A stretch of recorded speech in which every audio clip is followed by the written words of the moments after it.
All right, so abstraction in Digital Circus isn't random. It's not a glitch or some accident. It's personal. And everyone's body in the circus shows their worst traits. The parts of them they couldn't control turned into what they've now become. And when those traits fully take over, they don't just break, they abstract. In this video, we're breaking down exactly how the circus turns your flaws into your physical form. And honestly, one character might already be way closer to abstracting than anyone realizes. Let's talk about how this actually works. Every character in the circus has a body that represents their biggest weakness. It's not symbolic. It's literally what they are now. Look at Ragatha. She's a rag doll, right? And I'm not just talking about the style. A rag doll is defined as a soft toy made of cloth that you can toss around. And that's exactly who Ragatha is as a person. She lets everyone push her around because she can't stand up for herself. Episode 5 really showed us why. When she opens up at the bar, she talks about her life before the circus. Wealthy family, big farm, sounds great. But then she mentions her mother, and you can hear it in her voice. I was born into a fairly wealthy family. We had a large property with horses and chickens, and my mother... my mother was... a lot. This wasn't a happy childhood.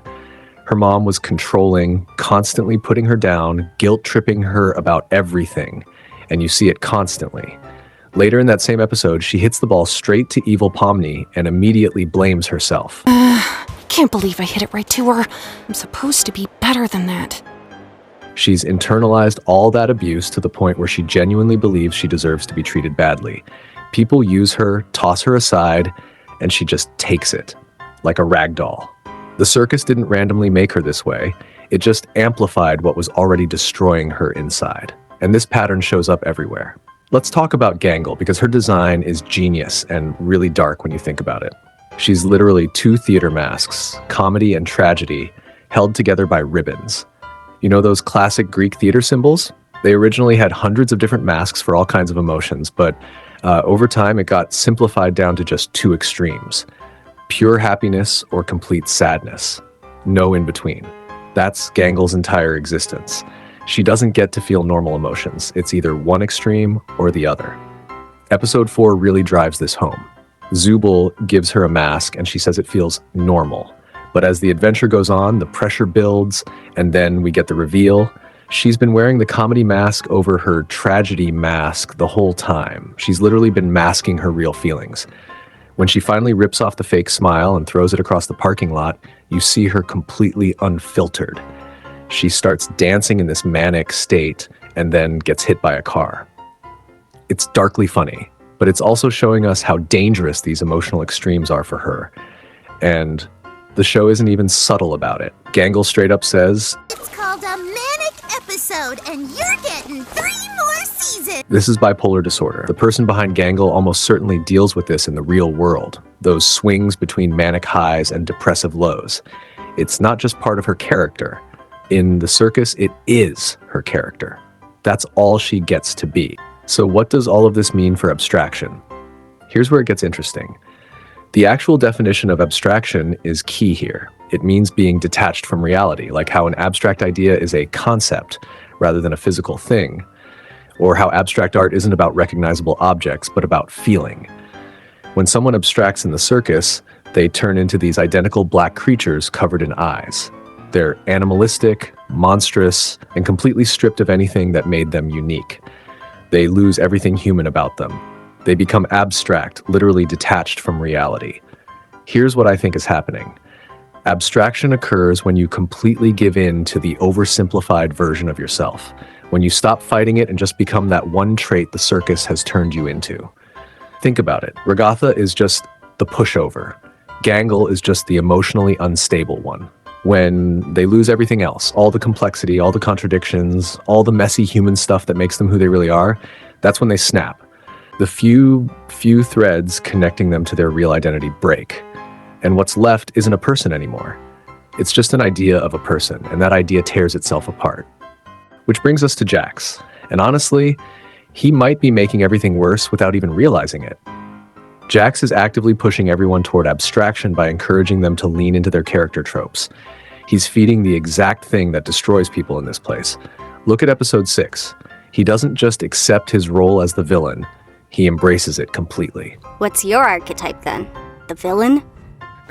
Listen, I add a key dynamic. I see how far I can push things. I screw with people, and I break the fourth wall. But it's not just about him. He's trying to get Pomni to do the same thing, pulling her deeper into playing her role instead of staying true to who she actually is. Ragatha sees right through it. She confronts him, and watch his reaction. His whole playful vibe drops. I know exactly what you're doing with Pomni. It'll never work. And watch his reaction. His whole playful vibe drops. Huh? Like he's genuinely caught off guard. She keeps going, accusing him of trying to corrupt Pomni. Then his gun backfires, and when he respawns, he completely loses it. He unloads on Ragatha over and over, way past the point of just eliminating her from the game. This isn't strategy, this is pure rage.